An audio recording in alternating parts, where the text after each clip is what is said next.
All right, so this is kind of a repeat, but I'll do a little bit of a different spin. Gita had done it as the first one up this morning, but our project was looking at non-once-a-the-eye visits.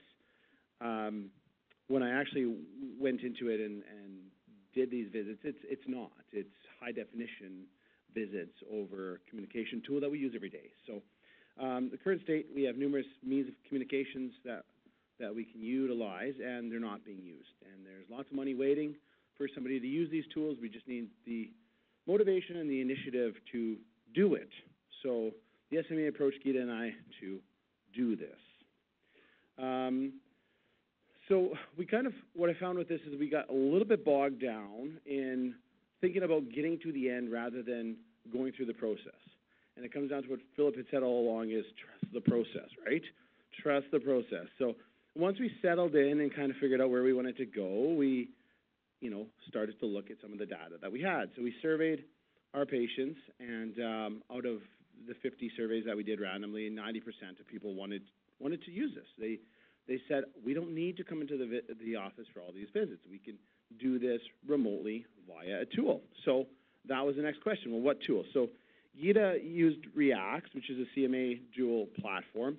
It was cumbersome, and I'm lazy, and so I like FaceTime, and so do my patients.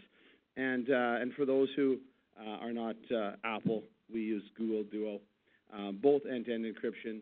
I didn't actually have any that needed Google Duo because everybody had iPhones. That's true.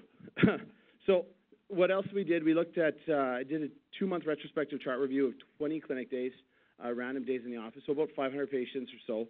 And I was shocked, 34% of those visits. So I went through each of those visits and looked at, could I do these remotely via this, and 34% of those. So this is going into the actual visit that I did, 34%, which was outstanding.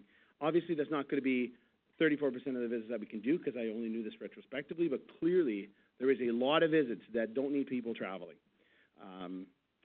This is a cool graph, right? That's why we bought the QI macros thing. And here's another, yay. So I ended up getting about 12 or 14 of these visits done, which was the whole thing that was the exciting part, that what we wanted to do. Took a long time to get there. I hope it could continue because, 12 or 14 visits, and patients just found it fantastic. Their time savings were between 1 to 3 hours. I have a large practice around the area, some from Hudson Bay that come to Melfort, Tisdale, all over. So they all found it wonderful. They all want to continue with this, and this is probably the most important part. In their own words, great idea for people with kids or busy schedules. I was on my break at work. This was a teacher, so it was recess. When I talked to him, and it saved me a lot of time. And the most important, this worked really well. I feel like we covered everything that we would have covered in a face-to-face interaction. I really appreciated it, as it's difficult to get time off my work day for appointments. This is a great option. And you can read my opinion. It's ridiculous that it's not standard practice. It's already being done elsewhere. Next steps, ministry just needs to take a look. It's being done in other jurisdictions. We don't have to rewrite, history here. This is being done. Systemic costs will ultimately be reduced. Patient satisfaction will be improved.